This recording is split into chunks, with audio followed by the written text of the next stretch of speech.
Ladies and gentlemen, welcome to the 3-0 Take, where we talk all things Major League Baseball. Here's Kyle Corwin and Nate Reyes. It all starts right now.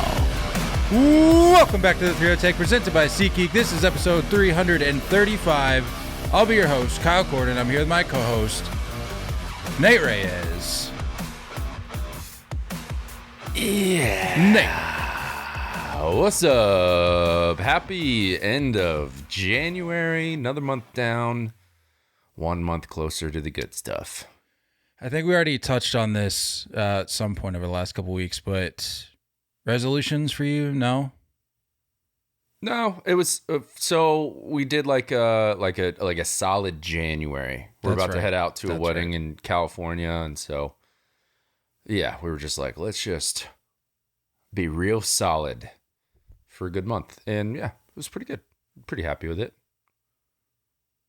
You can lay your head down at night. You can sign off on your month of January in 2023. Yeah. I finished 2 books already, actually. 2 books. Yeah. Actually, I got 30, so I'm an audiobook guy. I can't sit there and read. I think I've said that before. I can't just sit there and flip. So audiobook while I'm like cleaning, doing certain stuff, working out, like that is easy for me. So yeah, I'm about to finish my second book. Only 30 minutes left. Now that's a poll I'd like to put out to the people. Is an audiobook a book? Why not? Because I would make the argument. Well, no. I won't say I'd make the argument, but I could see the argument that people would say that an audiobook is essentially a podcast. Sure. If there's knowledge attached to it, then do you. You know? Well, unlike our podcasts that we do, there are plenty of podcasts out there that have knowledge embedded all throughout. There's plenty of people listening to this that have wasted a lot of time that they probably could have used on knowledge-based activities. We're grateful for that wasted time, though. We are, but yeah. Very grateful for that wasted time. Yeah, I'm not going to say resolutions, but I do for any of those that like, if you're like me, I use Audible, just like the Amazon, I think, audiobook thing. It's like $15 a month, and you basically get a free book every month or 2 free books every month. So you just like purchase the credit, and you got that book. That's my move. I'm not going to sit there and flip through pages in the corner and with a lamp behind me and a blanket. I don't got time for that. There is something to be said, though, about just reading a good old-fashioned book, though, from time to time. Yeah, for sure. If you get the time. I'm a multitasker. I'm about the slowest reader that you're going to find. I got a book when I went out to LA back in October from the conference I went to. It was this like entrepreneurial, like work culture kind of book thing. And so I was reading it, and mind you, that was back in like mid-October. And I'm still like maybe a third of the way through, maybe a fourth. So hopefully by 2025, I'll be wrapping it up and I can share my thoughts on said book. Perfect. Speaking of wrapping things up, we did get a little goodie bag in the mail that I feel like we should get I to. like goodie bags. Yeah, people from time to time they'll hook us up. The listeners will hook us up, be like, "Hey, just a little sign of my appreciation. Here you go." Yeah, we've gotten stuff over the years. We don't ask for anything. We truly don't. The only thing we used to ask for was maybe a nice little 5-star review and maybe a little comment. We don't even do that anymore. Rate, if you want to subscribe, do that, if you want to do that, fine. If not, also fine. But every now and then, just out of the blue, we'll get something in the mail from somebody, and we were asked to refrain from opening until record day. Says it on there. Literally says open on the show. It literally says on the package. Open on the show. Which to be honest with you, I didn't even know you could leave messages like that on mail. Me neither. I thought the only thing you could do is the to address, the from address, and a stamp. Yeah, I wonder what my UPS guy was thinking when he saw that, open on the show. He's like, is this code for some undercover boss? Like, am I about to lose my job? The mob here or something? Yeah. But I'm just going to go ahead and rip this thing open. Nate, you feel free to do the same. All right. I feel like I have an idea of maybe what it is, but I'm not quite positive. You're the kind of guy that like shakes and feels the present before he opens it, huh? No, I don't do all that, but You don't? I do like getting a little bit of an idea what I'm getting into. I don't do all that. I don't do well with surprises. I'm gonna just. The bag is just disintegrating. Yeah, I'm losing patience. Ayo! All right. I can smell it through the wrapper. That is incredible. Yes, sir. Some hot chocolate BLC. How about that? Shout out Jacob.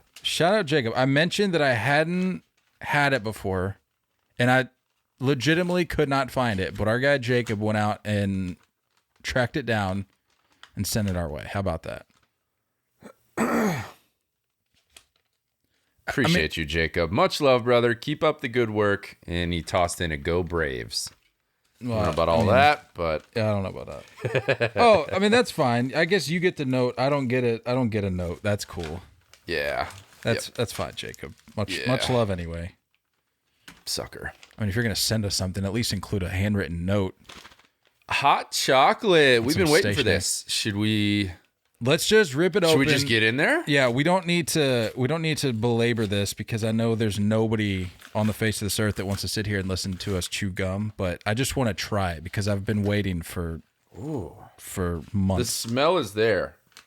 And it's still January, so I feel perfectly okay having hot chocolate bubble gum. Absolutely. It's 52 degrees for me. That's cold enough. It's brown too. I like that it's brown. I'm going to stay away from the mic as to not annoy people with the sound. Dude, it's like... Oh, Nate doesn't even care. He's going to get right up in there and let you hear it. It tastes like a Tootsie Roll as bubble gum. That's fantastic. That's delightful. And if you've been listening to me for any point of time, you know that fantastic is like my peak descriptor. We've been really looking for this for years, basically. I mean, I haven't looked very hard, clearly, but this has been on the list for a while. There's even like a hint of marshmallow in there. I was just going to say that. Are you getting that? I was just going to say that. It's almost like the powder on the outside is the marshmallow. That's good stuff. That was worth the wait. I need to set That was delightful. I need to set this aside here. That's Kyle's lunch today. Yep. It was worth it, though.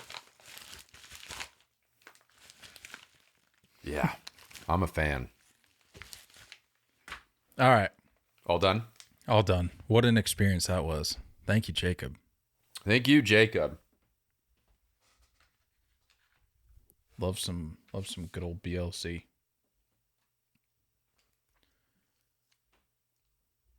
Love that. I gotta find There you go. Just throw it. There we go. Yeah. Toss it on in there. Attack this like a monkey. Hall of Fame. Yeah, I've heard of it. It's a clown show up in the middle of New York. I don't know what they do up there, but they have a museum. They have a hall. Every now and then they'll throw some guys in there that they deem fit. Yep. To carry the title. And the latest round included Scott Rolen. To the confusion of many, I will say, there was a lot of people that did not understand how a guy like Scott Rolen gets in, and maybe how others didn't. Yes, and I'm gonna preface all of this, any opinions that we have, by saying, congrats to Scott Rolen first. Of course, I think at least for me, one of the best generational defenders in his time. I think an absolute stud. He did everything the right way. He played hard. Like, it's just he checked a lot of boxes. So I'm happy that he's in. He belongs in there. However, what are we doing? What are we doing? When we discovered that, well, not discovered, we decided that this was going to be a topic today, I limited myself. And I told myself I was only going to, I think there's some names on there that we can complain about that, kind of are on the fence.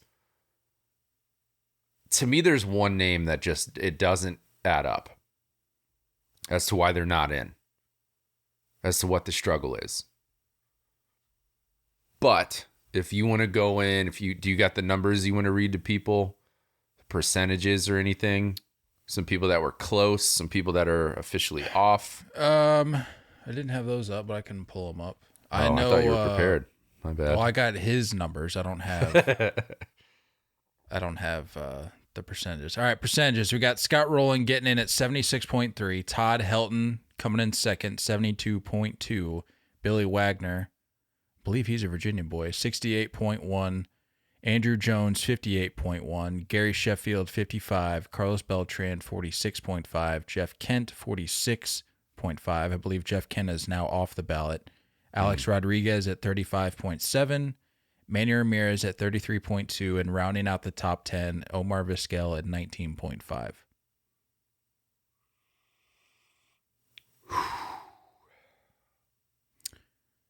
For those keeping track at home, the one and dones were Houston Street, Bronson Arroyo, Mike Napoli, John Lackey, R.A. Dickey, Johnny Peralta, J.J. Hardy, Andre Ethier, Jacoby Ellsbury, Matt Cain, Jared Weaver, and Jason Worth.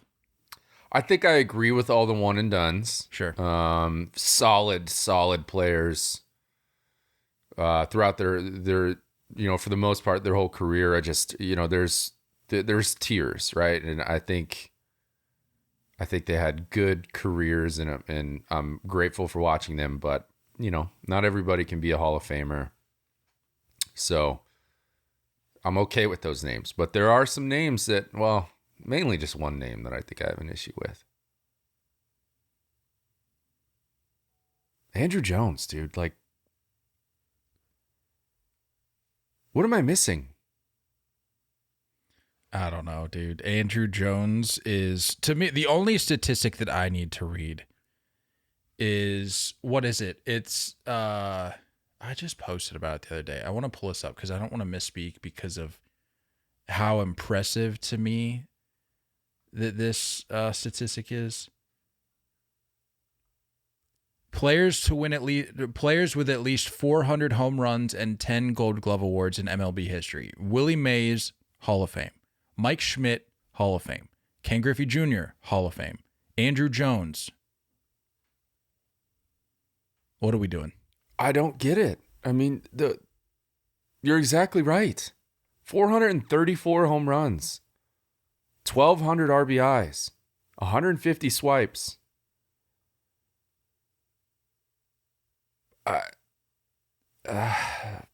mean, the offensive stuff, if it was just standalone offensive numbers, I understand. But I think we're talking about one of the greatest center fielders to ever roam that territory, man. Like, what am I missing? What's the deal? Is there any speculation on what he was like? Were there any PEDs involved? I don't think there were ever any suspensions in the mix, right? If you're a Hall of Fame writer, can you just come out and say already what it is? Like, they very clearly, like, these voters very clearly have this prototype in mind of a baseball player that they deem fit for this hall. Because we hear all the time, well, a guy just didn't have a long enough career. You can't go off of what ifs. Right. And then in the same breath, you turn around and tell me, well, because Andrew Jones just played too long, he can't get in. Right. He accumulated the numbers that we like. He's one of 4 or 5 players I just listed off to have 400 plus home runs and 10 gold gloves. But he played too long. He's one of the best center fielders in the game's history. But we're going to go ahead and put Scott Rolen in. No problem. Andrew Jones, you're going to have to wait.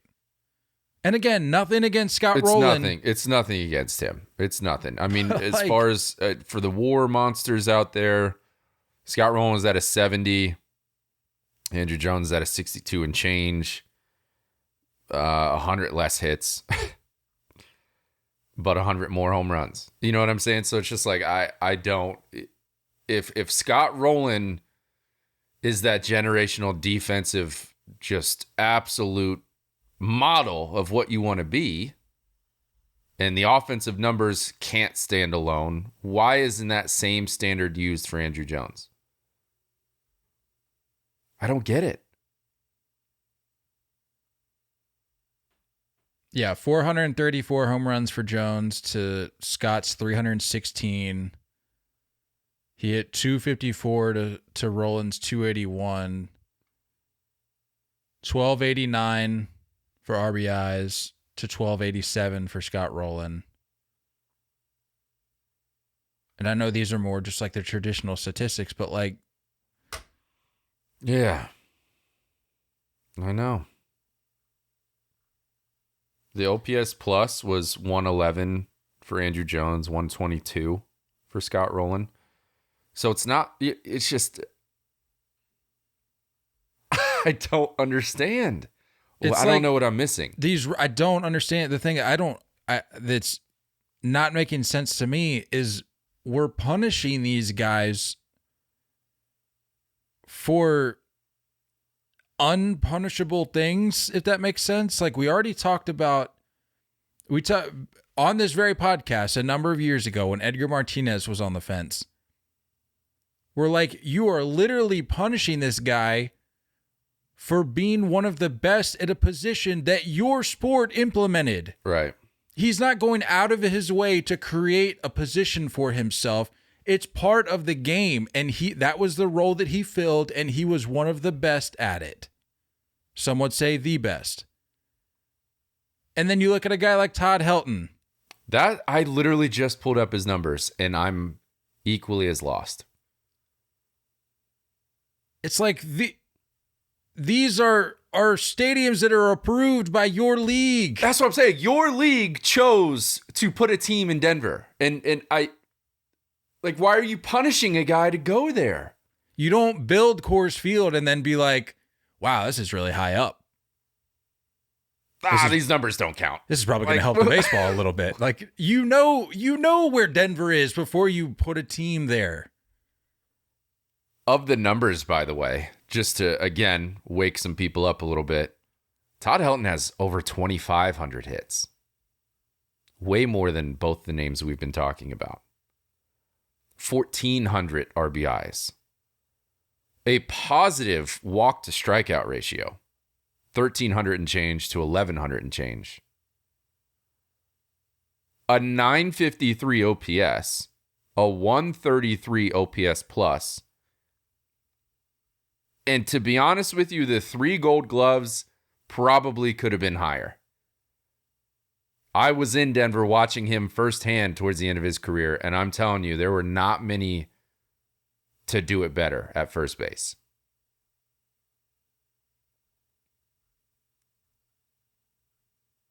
.369 home runs. And for his era of loving batting average, he hit .316 in his career.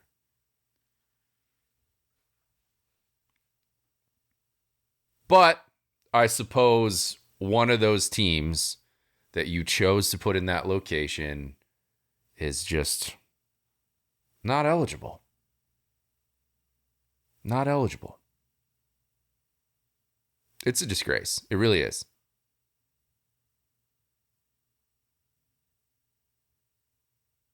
I mean, this is me thinking out loud here, and people may roll their eyes at this thought or comparison or scenario, whatever you want to call it.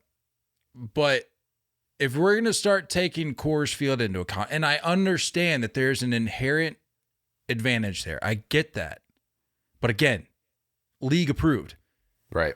But why are we not looking at the teams who play in different geographic regions over the course of a 162 game season, to where the bookends of those seasons, the weather is significantly different? Right.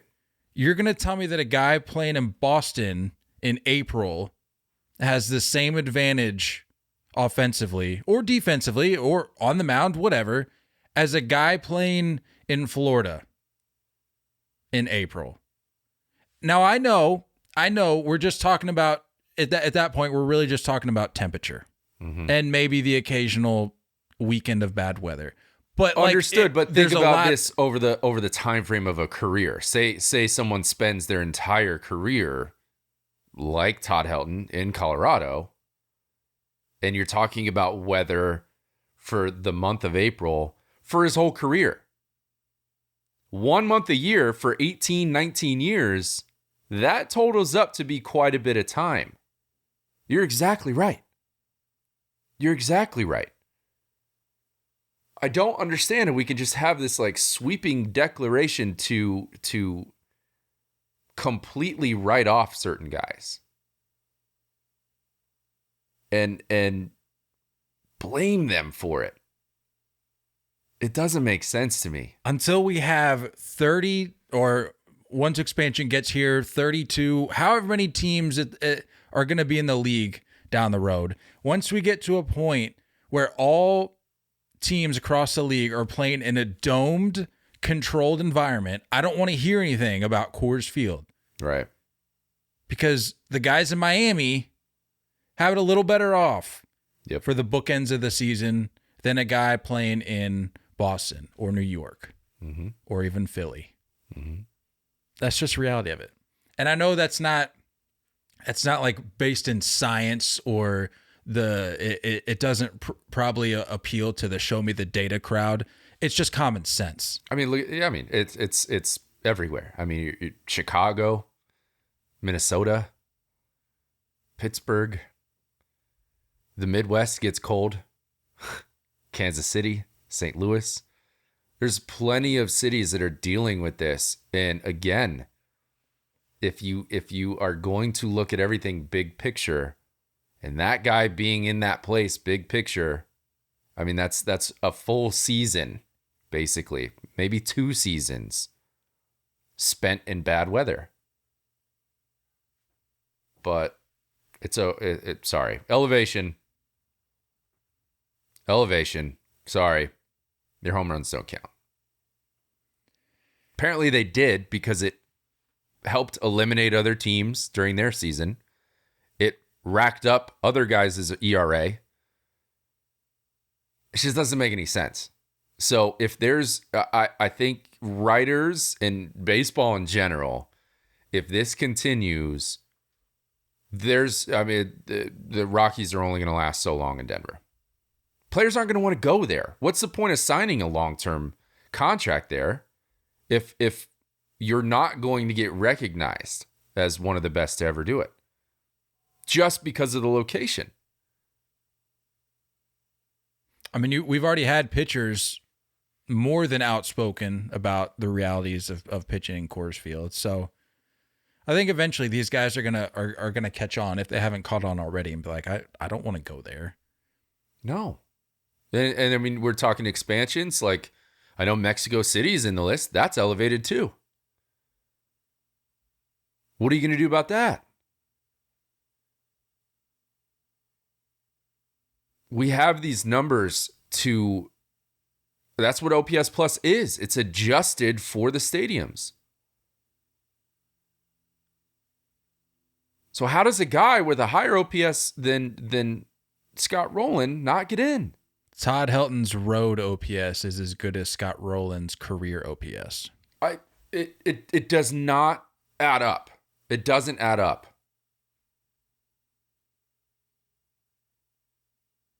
And it's honestly embarrassing. Like, he's going to get in, but this is just the latest installment of the Hall of Fame clown show Every year. as to why he's not in. Every year it's something.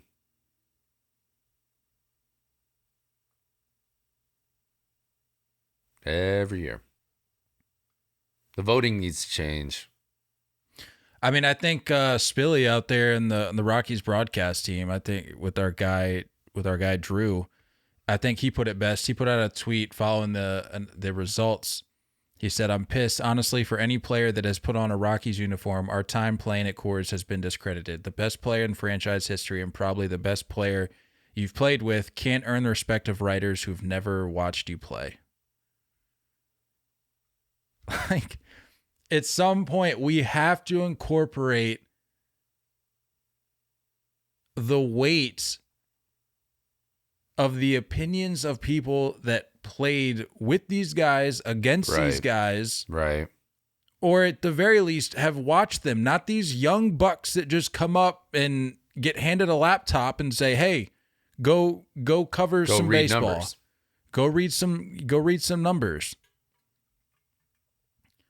And I'm not saying we're necessarily any better, but like, we can at least look past the numbers and look at the common sense and say, Todd Helton's one of the best to put on a Rockies uniform. And everyone around him is saying that. Well, and if you want to pull the other card of, Kurt Schilling, right? Someone who has, offended a lot of people and has said certain things. And so you're talking public image and character. If that's a part of the equation, tell me how someone doesn't get that extra reward, that extra bias of, yeah, you know what? He did it the right way. He stayed with one team his whole career. Like, and he's a cornerstone for a brand new franchise. I'm lost, man. I really am. Fully lost.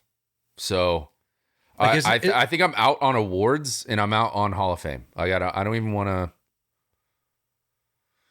to fight about it anymore. Yeah, like you go back to the Andrew Jones thing, and it's like hard for me to even throw that fact out there about Willie Mays, Ken Griffey Jr., guys like that, about the 10 Gold Gloves, 400 home runs,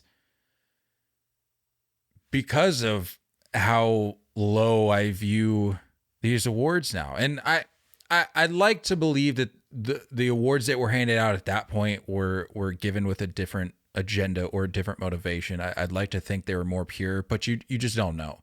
I just feel like today there's so much more that goes into it, so much more politics that play into that, and I'm just not interested in using that anymore as justification for or against something or someone. I just have no interest in it. And the Hall of Fame, I'm probably right behind you in that. I'm quickly losing. Like, I'll celebrate my guys. Like, went up there last year for Big Papi and all that. And like, if guys that I've watched over the course of my life get in down the road, surely I'll celebrate that.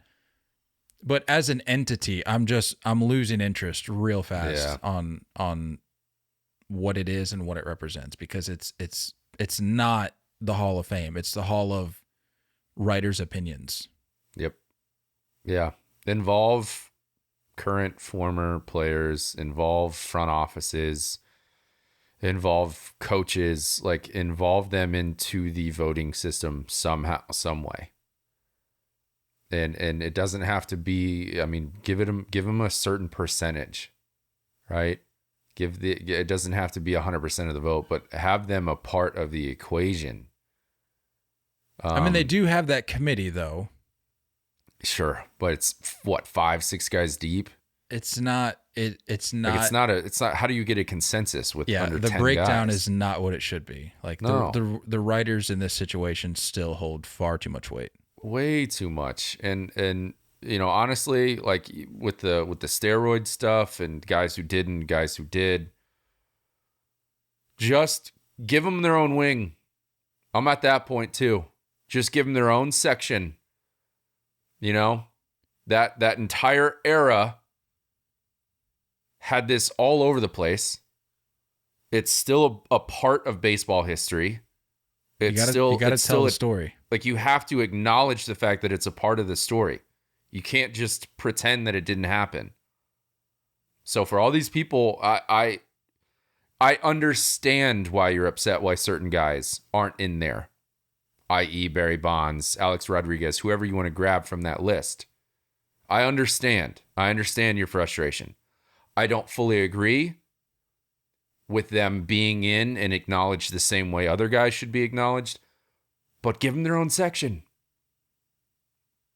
so we can be done with this and get back to creating a new voting system to where it's better evaluated. And I mean, there's like this God complex that we have with writers that has just gotten out of hand at this point. Out of hand. And I trust more of former players. I trust guys that have been on the field. I understand the writers are there 24/7 and are paying attention to everything. I get it. But you have media guys that are openly admitting when players offend them throughout their career, openly admitting that they weren't accessible. And that isn't a part of their voting thoughts?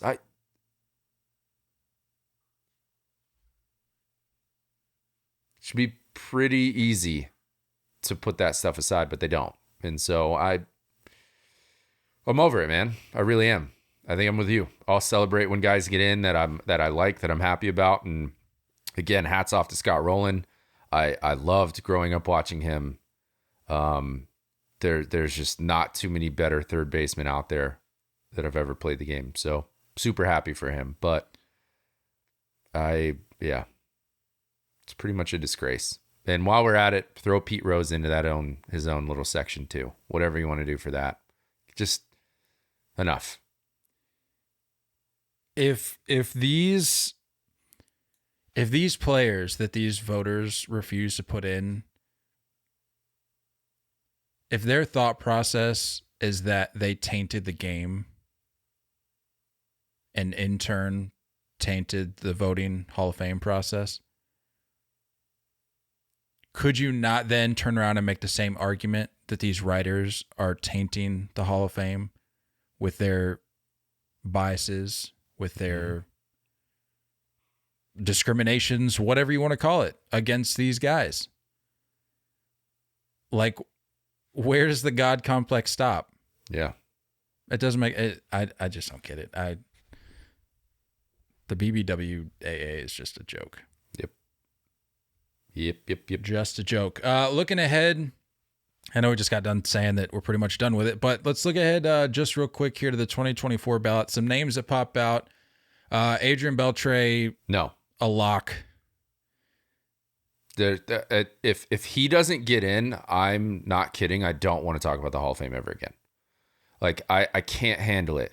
He is 1,000% needs to be a first ballot Hall of Famer. Not Adrian like, Beltre is going to. It better not be any like a couple percentage points off. Like, stop it. Well, he's not going to be unanimous. He's not just unanimous. No, I don't agree there, but he's in. He needs to be first ballot. Yeah, he's a lock. Some other names on this list: Joe Mauer, Chase Utley, Bartolo Colon. No. Adrian Bartolo Colon. When he finally gets knocked off the ballot, that will be a joyous day. Yeah. Like, no hate towards Bartolo Colon. I'm sure he's just the nicest guy. This has nothing to do with him and everything to do with the people that obsess over that man. Yeah, I know. I'm over it too. I'm so over it. Just stop. Yes, he hit a home run. Yes, he's fat. Why is he the face of every baseball meme page I don't on know. the internet. I don't get it. Oh, that'll be a great day. Again, nothing towards Bartolo. Adrian Gonzalez, Matt Holliday, Victor Martinez, David Wright. Yes. Borderline. Not a first ballot. Probably going to take some time. A lot of injuries for David Wright. Well, it'll take a substantial amount of time for him. Yeah, I got to look at the numbers, but quick reaction, I'm going to say yes eventually. Yeah, so I mean... Also, if I don't even... I'm just curious. I'm going to look it up now that we're thinking about it. While you're doing that... That'll give you the absolute most East Coast bias answer. While you're doing that, I'm going to tell our friends about SeatGeek. It's the answer to all your ticket needs. Are you looking for tickets? You have plans with friends or family to make it to an upcoming game or concert, or are even looking months ahead to nail down a date to get tickets before they sell out? With SeatGeek, you can find tickets to games, concert shows, and even theater performances with just a few easy clicks. We're making it even better for you if you're a first-time user of SeatGeek. Next time you add some tickets to your cart, use our promo code 30TAKE in all caps. I don't know if the caps matters. It's our social handle at checkout to save $20 instantly off your first purchase as a first-time user. It's all you got to do to save some of that. It's cash. It's cold. Sometimes it's hard, but it's still cash. And it's promo code 30TAKE. That's our social handle at checkout. Maybe check out some World Baseball Classic tickets on there. Hello. And come out and hang out with us in Phoenix. We'll be David there. writes a no, by the way. Sorry. 49 WAR, 1,700 hits, 242 home runs. No. Yeah. So outside of Adrian Beltre, I think that was all no's. Joe Mauer? Probably yes, actually. Yeah, probably yes. Over the course of a decade, he'll get in there. I would venture to say. I say that 55 WAR, 2,100 hits, career 306 hitter, won an MVP, only 143 home runs, but whatever. Yeah, I'll say yes. The thing with the Hall of Fame, though, look, I know we just got done just railing the Hall of Fame, but the thing you have to remember with the Hall of Fame is that not everybody is going to be a Babe Ruth or Willie Mays. Right, exactly. They're not record breakers. Like you hear Hall of Fame and you immediately think of those guys, rightfully so, because they're some of the game's greatest. I get that, but like the whole Hall of Very Good conversation has to stop being used as frequently as it does. Like, and I think everyone can argue that the game has gotten harder. The game has gotten more difficult as we progress. Pitchers are getting better. It's getting harder to hit. And hitters are getting, you know what I'm saying? So like the longevity of pitchers is no longer a thing. So we have to adjust the way we think. Have to. It's like just because a guy isn't Willie Mays doesn't mean he doesn't belong in the Hall of Fame. We have to stop. We have to recalibrate our perspective on the careers of these guys that come through. Moving right along here. Current events. Jeff McNeil. What a steal. What a steal. And that rhymes. Agreed Friday to a 4-year, $50, not with Stevie Cohen. No. $50 million contract extension, including a 5th-year club option. That's a steal. Bring the total value to $63.75 million. That guy is one professional hitter. Shows up every day. Going to play. I mean, I know he had a little bit of some questionable defensive stuff over the last few years, but overall, I would take him over a lot of guys. Good deal. Budget deal. Had nearly 600 trips to the plate last year in 2022 and only struck out 61 times. Yeah. There's not many guys like that anymore. So very unique, solid ball player. Good signing. Definitely deserves more, in my mind. Agreed. A lot of people felt that way. I saw a lot of Mets fans saying, "We're spending money. Why aren't we throwing more at him?" Like, that's a $20 million a year player. Absolutely.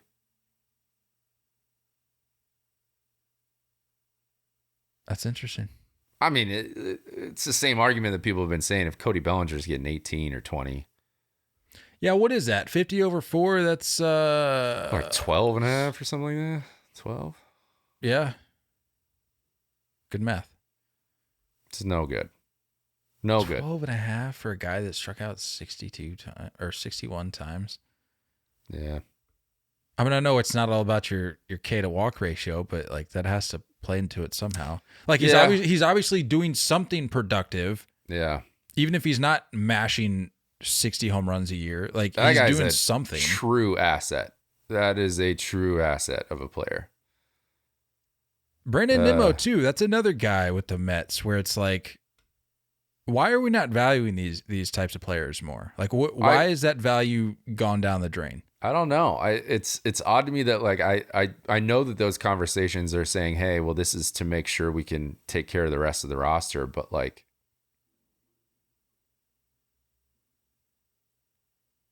outside of your top of the line rotation guys with Verlander and Scherzer, Pete Alonso, Lindor, those guys need to be beaten paid as well. So I don't know. Mets' new projected payroll plus tax is around $467 million. But what did we look up? That's like what, like 4% of Cohen's net worth or something like that. Did we look that up? What is that? I thought it was really light, really light. I mean, I wouldn't be surprised if that was the case. Let's see, Steve Cohen net worth $26 billion. Oh no, that's the firm with assets. I don't know. 9 billion. I'm seeing 26, 9, 17. I have no idea. I thought this was easier to look up.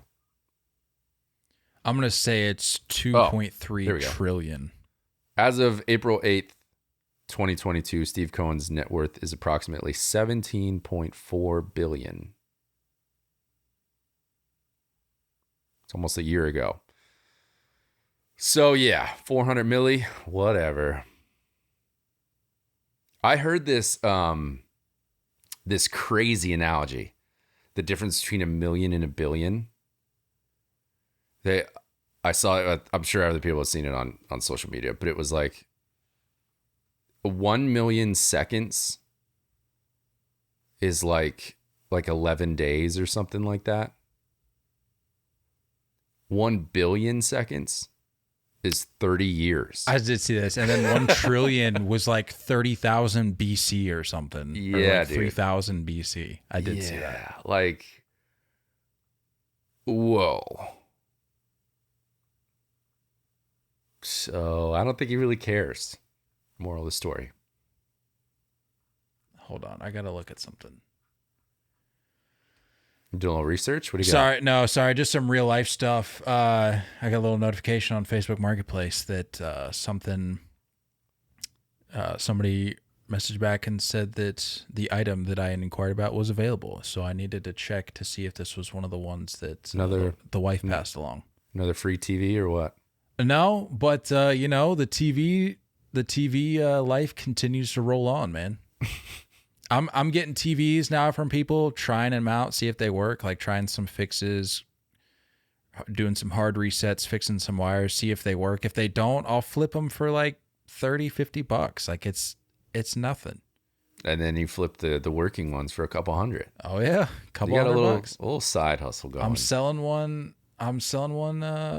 later this evening, actually. Stand by. That's nice.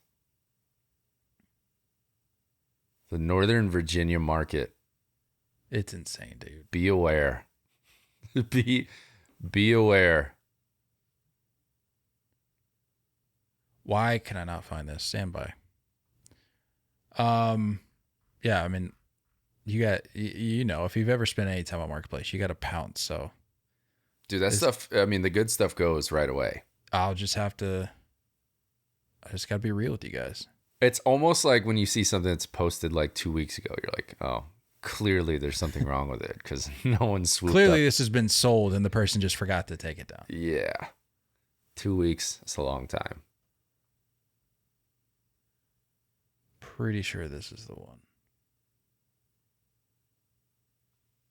Have you come across a TV that is like too big to take home yet? Any biggest, 80 inchers out there? No, I'd love to haul one of those things in.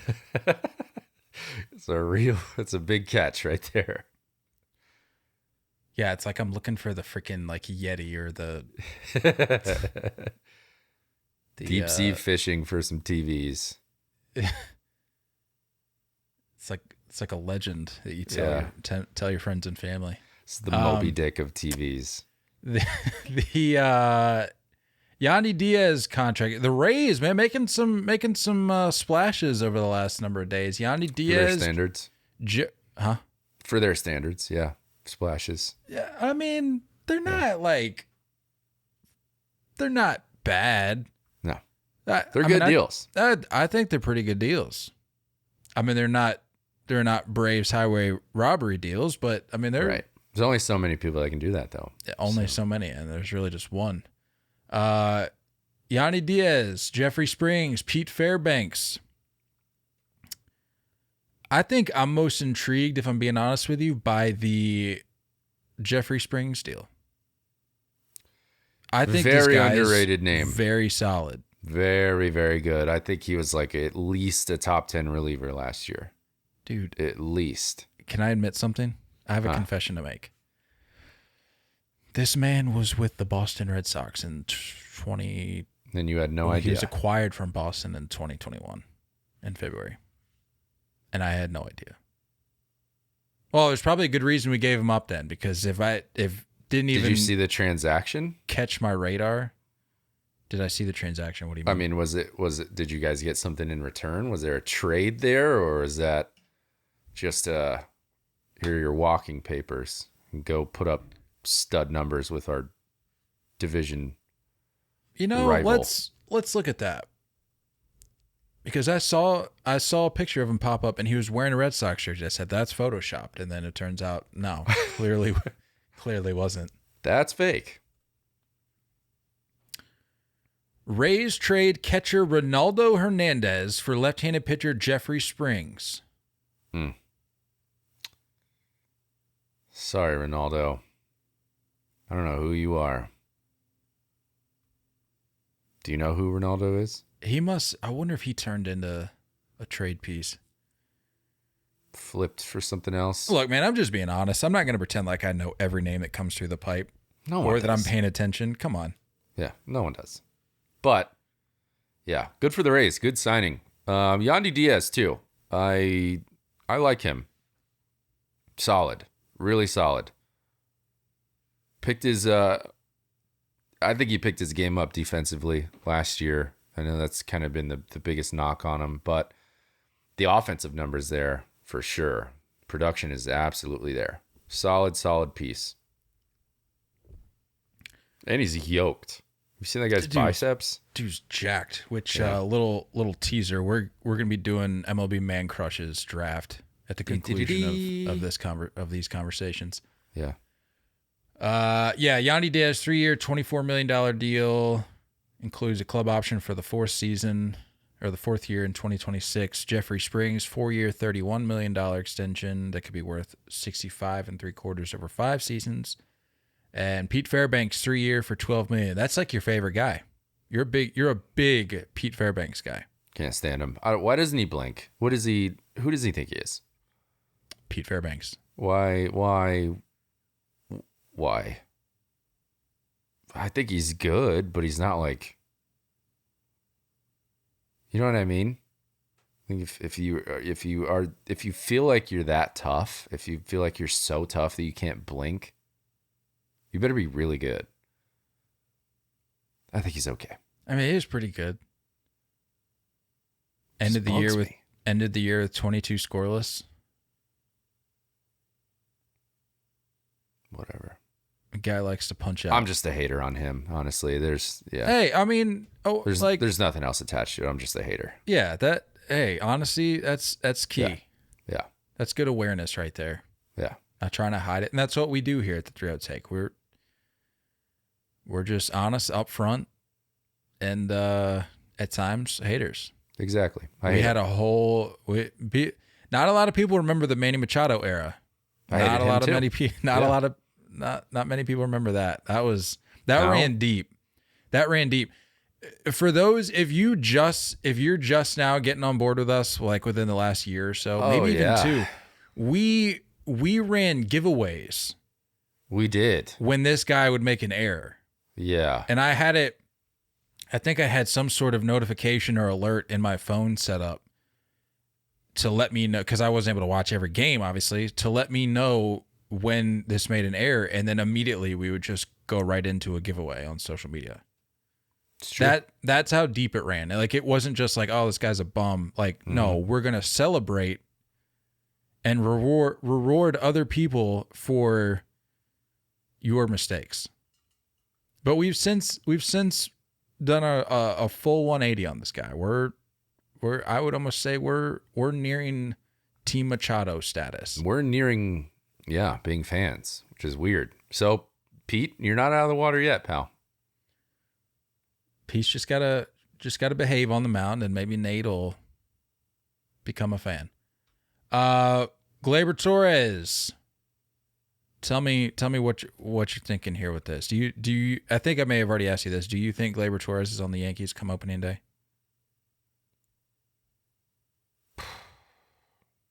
What's your gut say? My gut says yes. I think Donaldson is such a big question mark for third base on a regular basis. I think DJ LeMahieu is going to be playing more third base than any other position this year. I think that IKF is a name that does get moved if Volpe or Peraza have a great spring training. But I think this is about it for Gleyber. I think this is his last year. There's a ton of potential there. He had one lights out year. I think it was 2017, 18, 30 plus home runs. So, he's got it in him. I'm just kind of waiting to see it. There are times where he's got like this Robinson Cano in him where he just kind of hot dogs it. And I'm like, yeah, not the time to do that. Not the time to shut it down on a hard 90. You know what I mean? Like, you're still needing to prove yourself. So I think the arbitration, I heard this point on Talking Yanks. So, not to give any free stuff to John Boy stuff, but it was a really good take. And they said that I think that the discrepancy, because the whole reason why it goes to court is because there's a discrepancy between what the player thinks he should earn versus what the organization should, feels like they should pay him. So if they can't settle on a number, they go to court and there's an arbitrator. So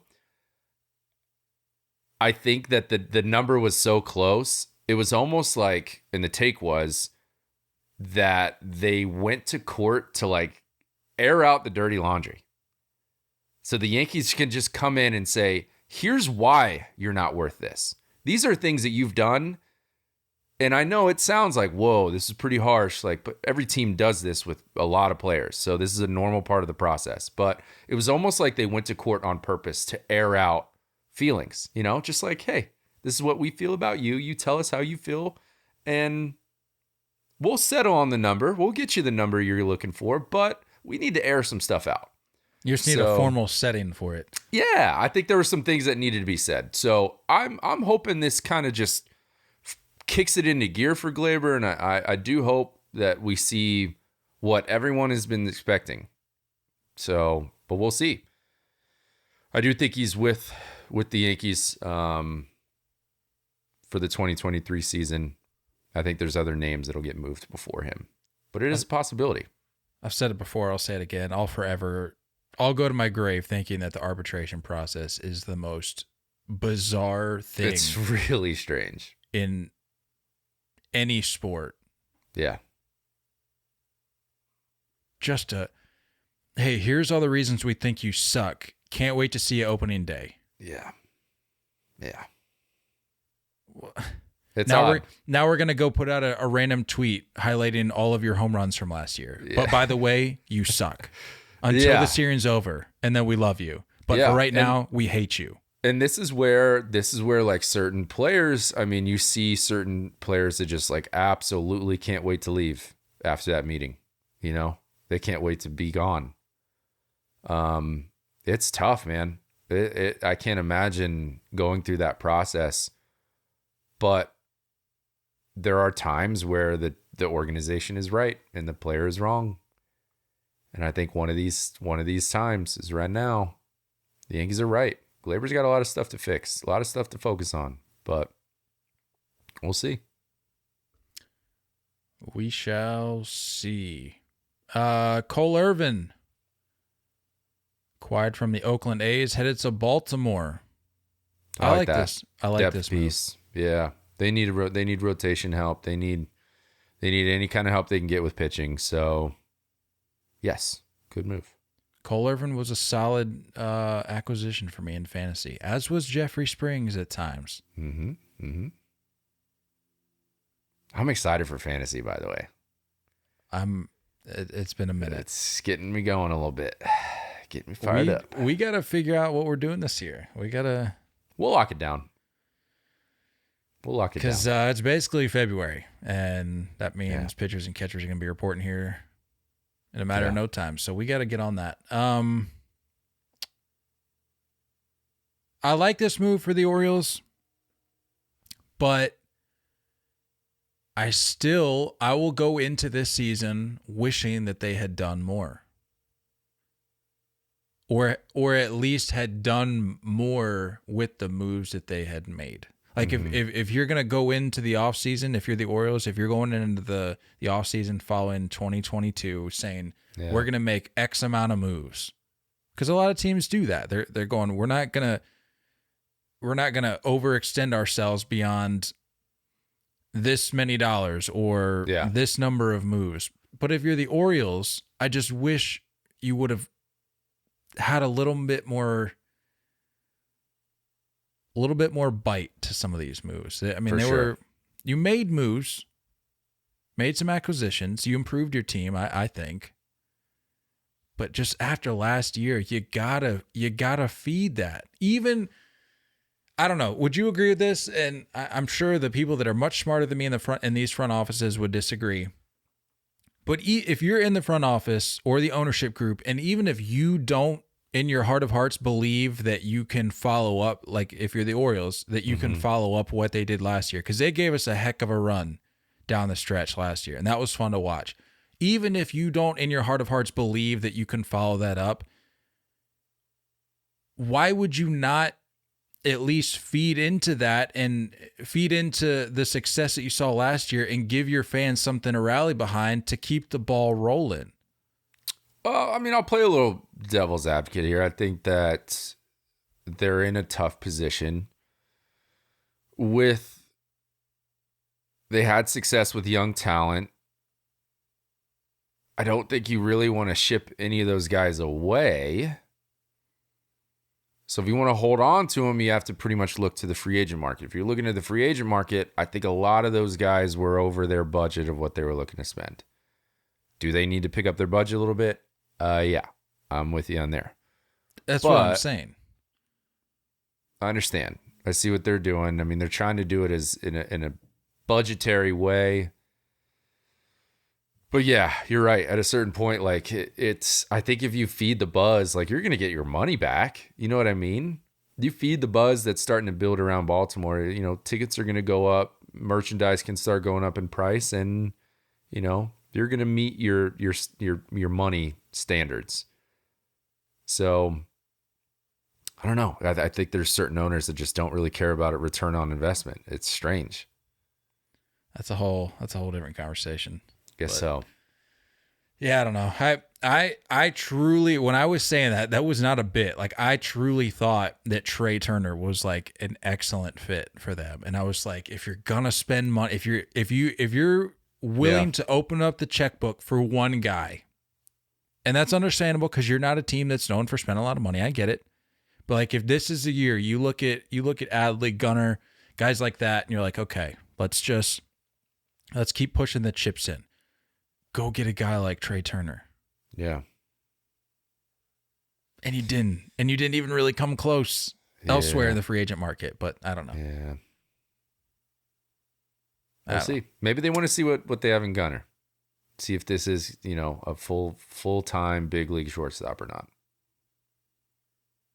I still think you could have built up an infield without losing any of the pieces that you have that also included Trey Turner. I mean, how weird would this be? What about a Machado return? I think he's going to opt out after this year. He's going to hit the market.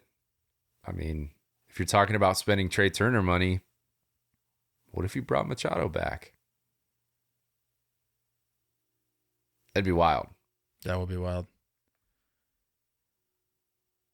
I mean, I'm Machado's biggest fan. I'd be getting season tickets. I'd be going back to Baltimore every day like I was 3 years old again. I'm actually okay picturing Manny Machado as a Yankee. I am okay. Oh, it's wild. Dude, there's a quote graphic. Turntables. There's a quote graphic on our page from a couple years, maybe a few years back. 100%. It just says gross. And then the fine print, it says Nate Reyes' thoughts on Manny Machado being a Yankee. And the 100%. Quote was gross. Yeah. There are certain people I won't budge on, though. Correa is in that camp. So I'm not a flip-flopper. It's just Machado earned his way back. Into your good graces. I respect it. Josh Harrison, not much to really cover here. 1-year deal with the Phillies. Cool. Utility guy. I'm a huge shot. I've said that. I like him. Check the receipts. I love Josh Harrison. I like him. That dude can ball out from any position. That's the kind of guy you need on your club. I agree. There's the guy that's okay being on the bench, right? Okay, not being an everyday starter, but also the guy that if a man goes down, he is more than willing to play whatever position you ask him to, and he's going to play it hard. That's the thing. When you watch him play, he plays 110%. I love that. Played mostly second and third last year for the White Sox, but also played in the outfield and played a little at short. So gets it done. Gets whatever needs to be done. And he pitched. So in reality, minus behind the dish, which I'm sure he'd be willing to do. Yeah. The guy will willingly play anywhere. Mm-hmm. And give you a competitive at bat too. He had like 3 innings under his belt too. So this just wasn't like hey, get us out of a jam here. Like Solid. They went to him multiple times, I believe. Right? Like they didn't put him out there for 3 straight innings. Was it that would have had to have been over multiple outings? I mean, the White Sox probably got quite a few mop-up situations last year. That's true. Last thing we got on the docket here before our draft, Mike Clevinger. We have yet to touch on this. Yeah. Speaking of the White Sox, an unfortunate event or headline, I should say. We obviously don't know what the details are here, but there have been allegations made from, I think she said she released her name. She wanted to name herself in the Athletic piece, Olivia Feinstead. Allegations of physical and emotional abuse towards his 3 children and their 2 mothers, herself included. It's not good. A lot of lines being drawn between, or a lot of connections being made between his friendship with Trevor Bauer, which take that as you will. I'm not going to necessarily comment on that, but it is interesting. What's odd is that if you follow him on social media, I think if you were to attach a face to positive vibes only, it's him. Very from the outside at least, very just happy-go-lucky, sunshine, grateful to be here. Yeah, just seems like that kind of guy. So this was definitely surprising. So we'll see. It really kind of obviously this is just a terrible situation for all involved, and we're in no way, shape, or form condoning this. this particular issue has come up with multiple guys over the course of this podcast, and we've made our feelings on that very clear.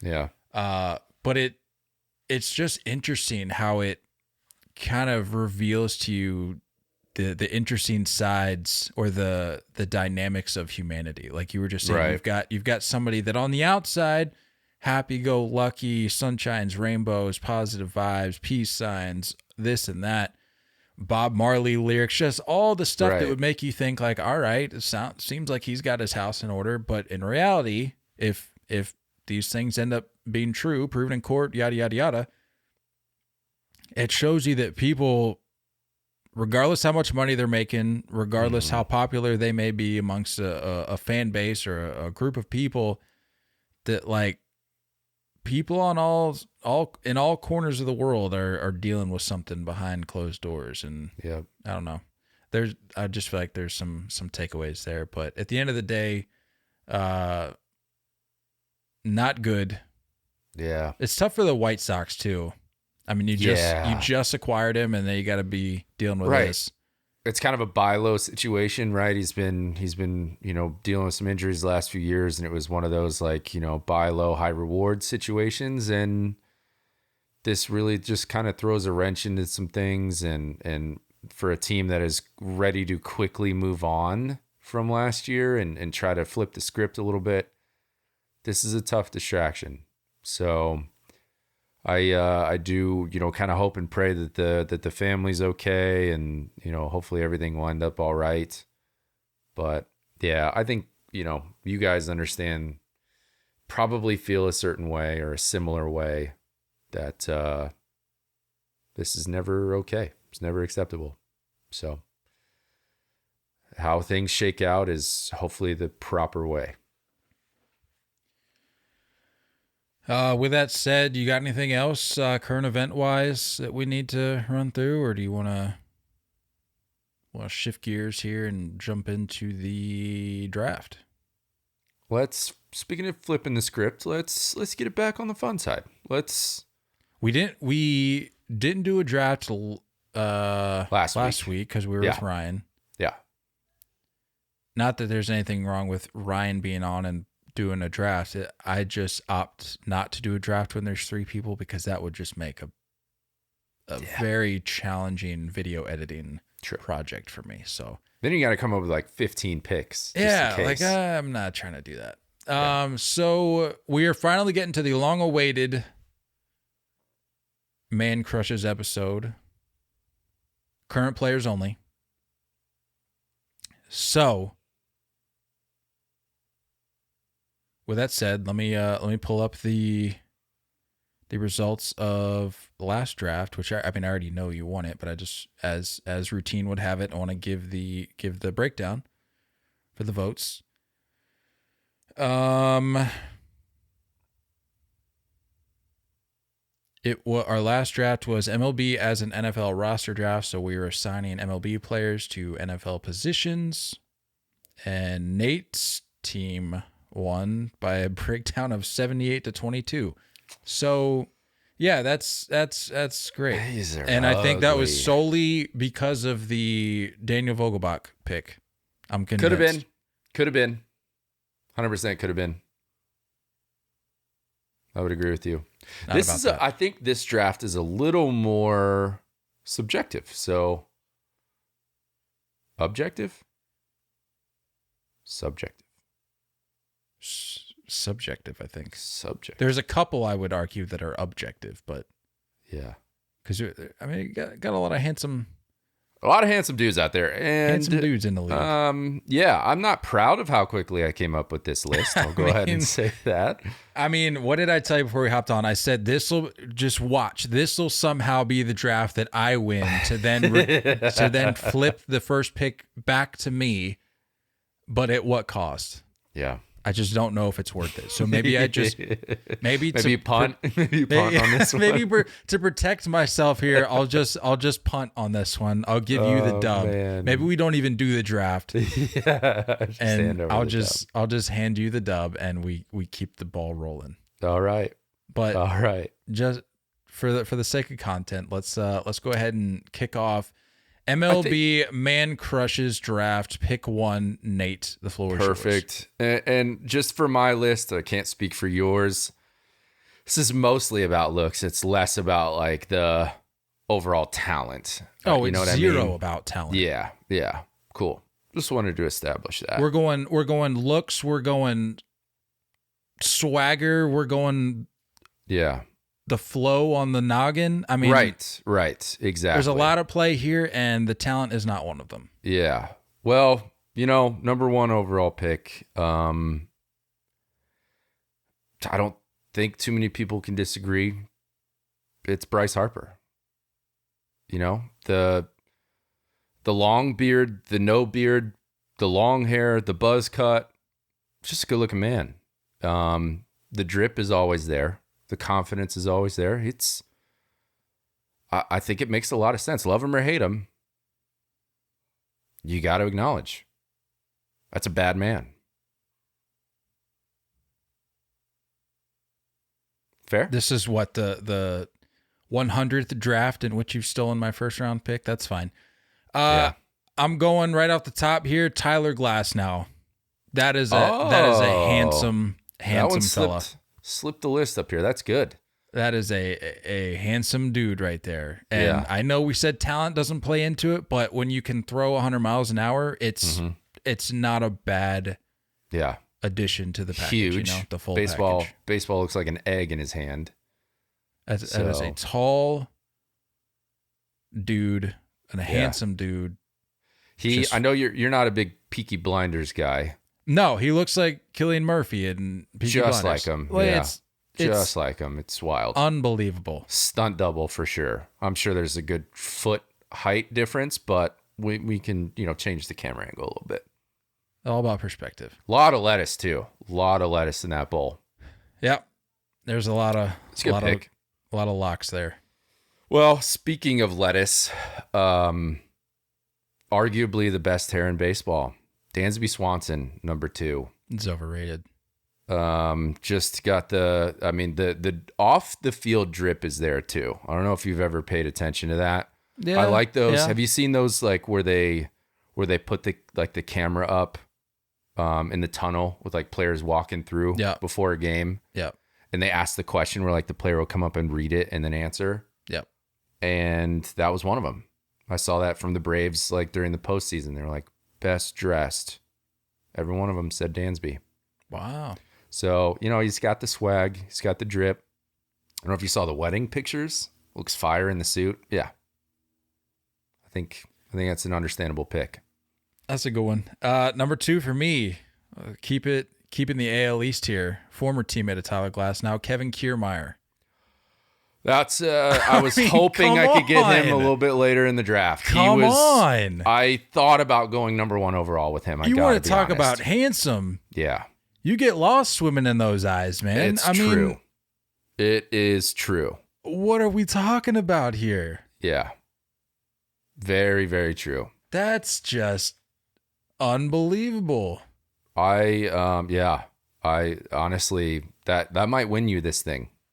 Tyler Glasnow and Kevin Kiermaier. I thought I could steal him later in the draft, but he's absolutely what? You bring up a good point. Maybe it's a blessing in disguise that I missed out on Harper, because Harper, I know this is purely off but there's a lot of people that hate him. There's a lot of those biases will play into this, whether or not they're supposed to or not. That's going to play into it. So maybe it was a blessing in disguise. Maybe I am getting my first round pick back, or my first overall pick back. It's true.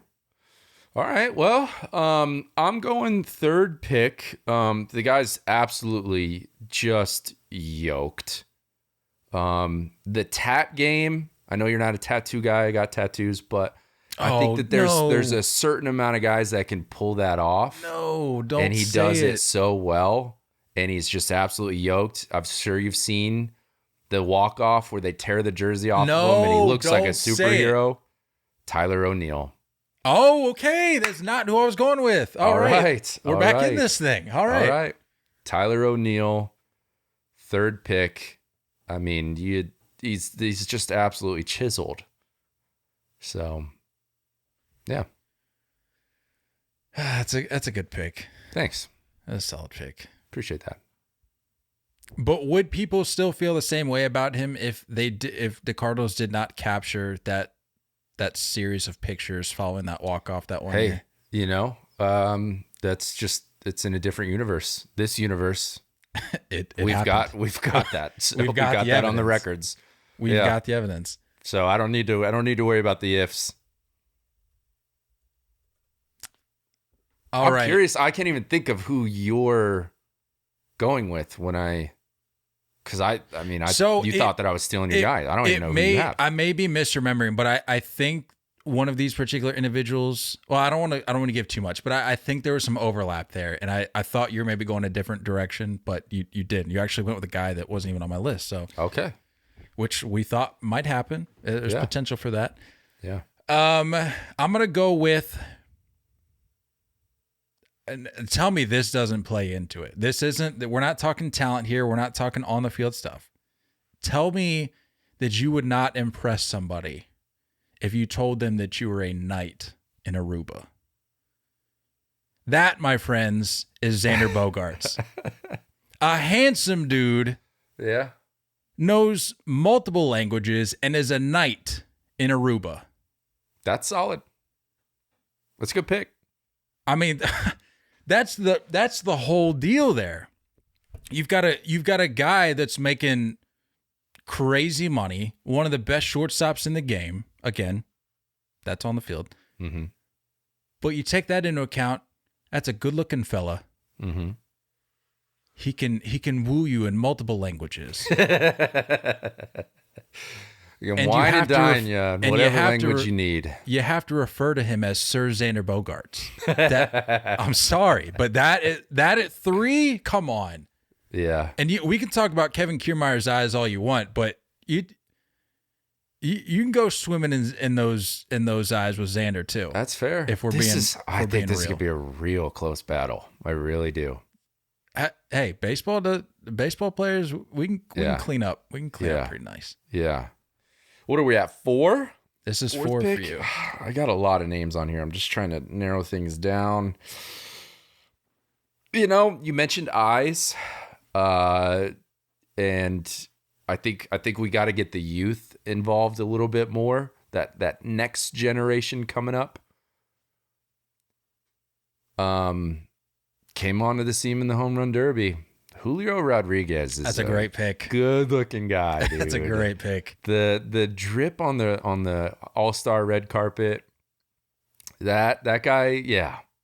He's got the caramel skin. Like, it's just, he's got a solid build too. He's not like some weird lanky. He's not short and stubby. He's got a good build. It's a good looking cat for sure. Good looking cat. I think that's a steal at 4. That's a great pick at 4. Thanks. That's a great pick. Number 4, I'm gonna go. That was gonna be my number 4, but I'm gonna slide down the list here.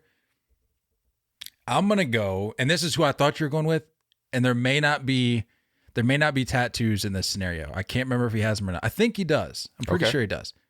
I'm gonna go with my number 4 pick, Nick Castellanos. I think he does too. Yes. So that's what you're thinking about with the jersey getting ripped off? Yeah, because he's had that before too, right? True. And I'm pretty sure he's tatted up. Either way. Good looking cat as well. Yeah. Another good looking cat. Good clean beard.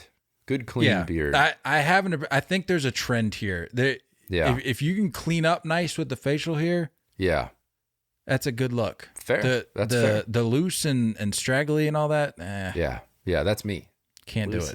Loose and straggly a little bit. Well, number 5. I mean, I've got a few names on here. I'm really curious of what your honorable mention is going to be after we go through these 5s. But it's kind of an obvious one. I'm not coming out of left field with this. I am coming out of right field though. Aaron Judge. Let's be real. I mean, if you were going to make yourself, if you were going to create yourself and give yourself a build and still be as athletic as he is, you're going Aaron Judge. You're going with that 6'7", 285 build that's just yoked. And it says a lot. Not too many guys can pull off, including myself, a cleanly shaved face. When you don't have a beard to hide behind, that exposes a lot. So that's true.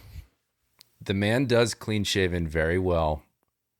And he's literally a creative player. Like when you created yourself in video games, you made yourself his size. So yeah, I mean, Paige has a crush on him too. So it just kind of makes sense. It's a safe pick. I think it's a safe pick. I'm not rocking the boat too much with that one. That's fair. Okay. Yeah. I mean, especially once the teeth got lined up. Yeah, which almost seems a little unfair. Like I feel like it does, but I think that's just as unfair as the beard. You know what I'm saying? That's fair. That's true. Like, there's just certain guys that just can grow the perfect beard, and yeah. So that's fair. You know what? I've got some options on here, but I think I'm gonna try to play it safe too. Just round it out cleanly. He's shown up on a number of my drafts, I think, so far. Or at least been on the list. I don't know if he made it into the draft, but Fernando Tatis Jr. Understood. Seems like a safe pick to round it out at 5. Very, very much understood. I definitely get it. Definitely get it. Yeah. I'm happy with that. Yeah. And there's something, girls like that, like super lanky, not like lanky, but just like naturally fit kind of look. You know what I'm saying? Where like, I don't think Fernando Tatis Jr. is ever going to have a dad bod. Like he's probably going to finish his life. And he's also not the kind of guy that like can't like bend his arms back. Like, right. He's not restricted. That's a flexible dude. He's a fit dude. We've seen the kinds of things he can do on a baseball field. It's a very unique build, but excellent pick. Also a good looking dude. Got the locks. It's all there. Yeah. My honorable mention. I was going back and forth between 2 names. Can I give 2 names? Sure. All right, cool. Honorable mention for just straight up personality. A little bit of looks. I don't think he's in the tier of what we've been talking about looks wise, but personality wise, good heart. Anthony Rizzo. Nobody dislikes that guy. And he's just smiling all the time. Anthony Rizzo's not gonna break your heart. No. That's gonna be the guy you want to take home to the parents. Yeah. He's a smiley guy. He's a good dude. Other honorable mention. Where's Anthony Rizzo? Oh, it's Friday. He's probably just at home hanging out with his dogs. Exactly. That's the kind of guy you can trust. He's not clubbing. Not at all. No. It's a good dude. Yeah. He's not getting trashed on the golf course and calling you saying he's only on the 13th hole when in reality he's at the bar. That's not happening with Anthony Rizzo. No, that's one you take home. Yep. My other one, he's built like a superhero. Just I don't think there's too many guys in the bigs that are as in good of shape as he is. Starling Marte. Starling Marte is that's a good one. Yeah, that guy's like just square jawed and literally built like an action figure. So that's a good one. It's my other honorable mention. That's a good one. Honorable mentions for me. I got a few on here. Similar. This is who I thought you were going with, and you were talking about like a good heart. But also this guy. I mean, he was in a GQ shoot. He's loved by many. Shohei Ohtani. You want to talk about a good heart? That man. There's video footage of him. There's a montage on YouTube. I'm not even joking. You can look it up. There's a montage on YouTube of him picking up trash around the stadiums. Yeah. Like that's a good dude.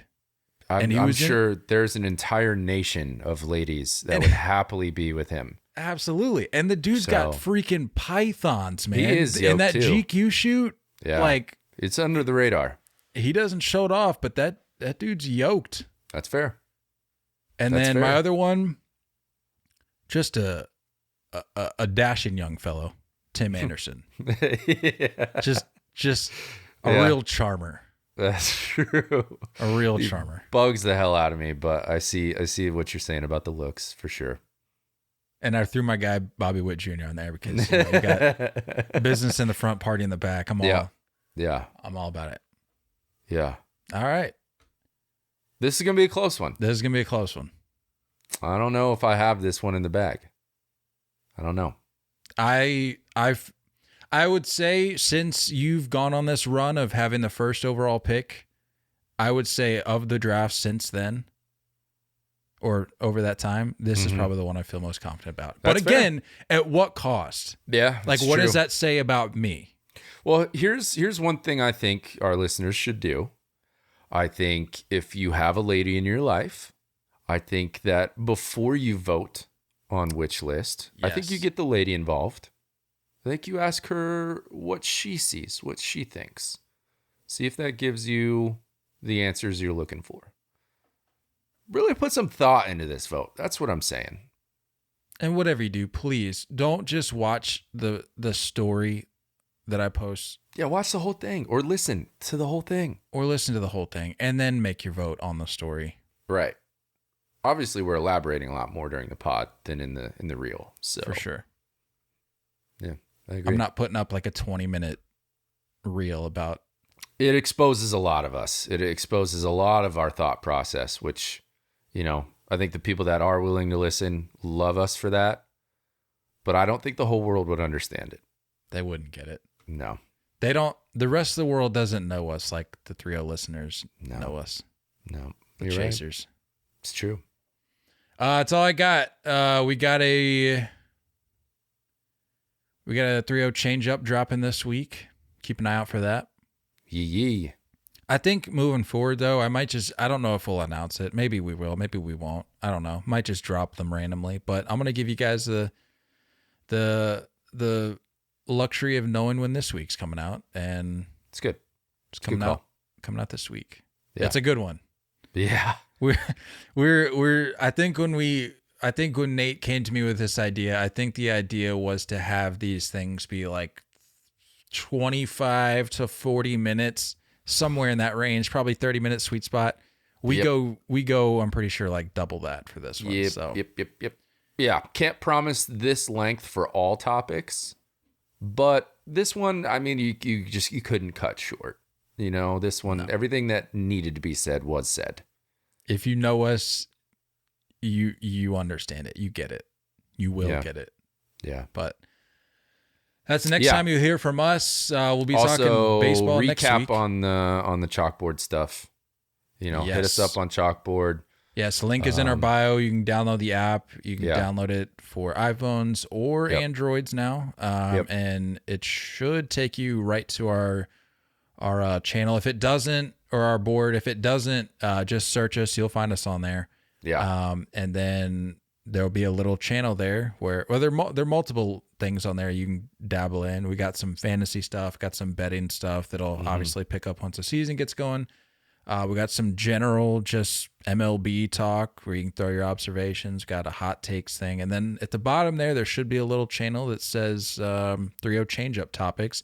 So for these little non-baseball mini bonus pods that we do, if there's something that you want to hear us talk about, go ahead and drop your recommendations on there, and we'll see what we got. Yeah. And then obviously a huge thank you to everybody that supports us and,